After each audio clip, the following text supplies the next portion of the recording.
Navoiyda qoidabuzar haydovchilarni mashinasini o'yinchoq, yo'lni esa o'yin maydoni deb bilishi ortidan o'yindan o't chiqdi. Haydovchilar poyga o'ynash davomida tezlikni me'yordan oshirishlari natijasida avtomashina ag'darilib ketgan.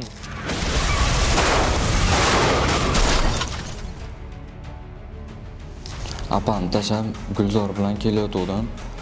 Keyin Jahon marketda ular to'xtadim. To'xtagandan keyin 4-5 ta mashina kelib market qilib nima qildi? Keyin men avar ekan yo'qdim deb ular orasidan o'tdimda yana o'zim palasamga o'tib oldim, ikkinchi palasa. Ikkinchi palasa bilan ketaverdim men. Keyin oldimdan o'tdi-da, bitta mashina chiqib o'tirgan ekan yo'l ustiga. Cobalt unga urmaydi deb men palasamga oldida. Keyin men yo'ldan urib chiqaraverib chetga. Avvalroq ko'rsam o'tsam bo'lardi-da, Cobalt xalaqit berdi. Tezlik yetmasdi.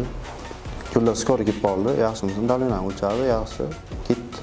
Bo'ldimi shunaqa holat? Bo'ldi. Guruh bo'lib harakatlandingiz, to'g'rimi? Sho'ymanmi? Qayta takrorlanmay. Sal qo'sha. Bo'ldi, kirdi aql, mashina yo'q keyin, nima piyoda yo'q, qo'yavering. Holat yuzasidan hozirgi kunda Karmana tumani Ichki ishlar bo'limi Jamoat xavfsizligi xizmati yo'l harakati xavfsizligi bo'limi tomonidan O'zbekiston Respublikasi Ma'muriy javobgarlik to'g'risidagi kodeksining 133-moddasiga asosan surishtiruv ishlari olib borilmoqda.